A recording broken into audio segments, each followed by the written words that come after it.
Ripoti ya mdhibiti na mkaguzi mkuu wa hesabu za serikali CAG CPA Charles E. Kichere ya mwaka 2024-2025 iliyosomwa leo Machi 30, 2026 Ikulu jijini Dar es Salaam imebainisha kuwa kampuni ya ndege ya ATCL imeendelea kupata hasara, ambapo kwa mwaka 2024-2025 imepata hasara ya bilioni 191.19.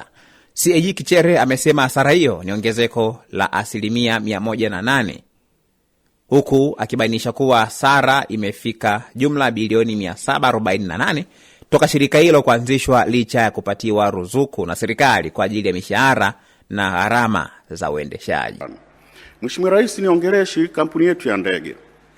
Mheshimiwa Rais, kampuni ya ndege Tanzania ATCL imeendelea kupata hasara, ambapo kwa mwaka wa fedha 2024-2025 ilipata hasara ya shilingi bilioni 191.19, ikiwa ni ongezeko la asilimia 108, na hivyo kufikisha jumla ya hasara tangia lianzishwe ya shilingi bilioni 748, licha ya kuendelea kupokea ruzuku za serikali kwa ajili ya mishahara na gharama za uendeshaji.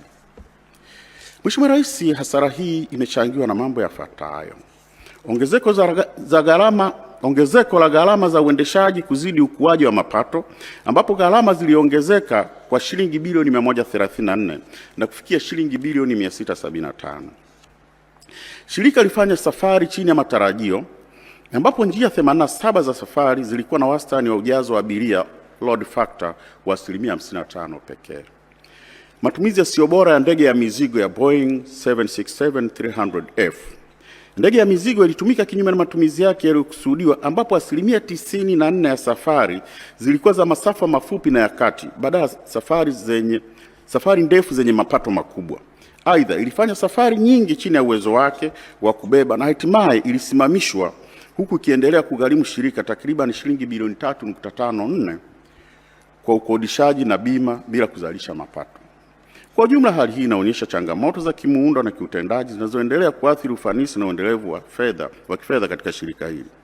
Udhaifu wa mifumo ya udhibiti umepelekea malipo ya shilingi bilioni 20.61 kwa mawakala bila kuthibitishwa kuwafikia abiria, pamoja na marejesho kwa abiria kutokana na kusitishwa ama kuahirishwa kwa safari, yani refunds, za shilingi milioni 310.57 yaliyofanyika bila uthibitisho wa nyaraka. Mheshimiwa Rais, ninaamini shirika letu lina nafasi ya kutengeneza faida na kuondokana na hasara.